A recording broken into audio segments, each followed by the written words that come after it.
25,601. So ఇక్కడ మనం ఏవైతే ఒక వీక్ ముందే పబ్లిష్ చేసిన లెవెల్స్ ఉన్నాయో, so 25,601 and 25,608 with colour indication. So ఈ కలర్ మనకి రెసిస్టెన్స్ని ఇండికేట్ చేస్తుంది, వీక్లీ రెసిస్టెన్స్.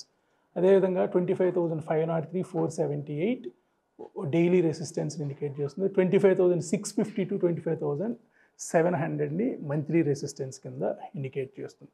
అండ్ మొన్నటి అనాలిసిస్లో మనం నెక్స్ట్ ప్రాబబుల్ నంబర్స్ అని చెప్పుకునే దగ్గర 25,594, 25,592.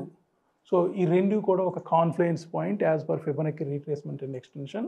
ఈవెన్ మన గ్రాఫికల్ వ్యూలో ఇంపార్టెంట్ డేటా పాయింట్స్ ఇక్కడ ఇండికేట్ చేస్తే మనకి వీక్లీ లెవెల్స్లో మంత్లీ లెవెల్ కూడా ఒకటి 25,614. సో ఇవాళ మొత్తం హయ్యర్ టైం ఫ్రేమ్స్లో 3 లెవెల్స్ దగ్గర మార్కెట్ ఒక రెసిస్టెన్స్ అయితే తీసుకుంది.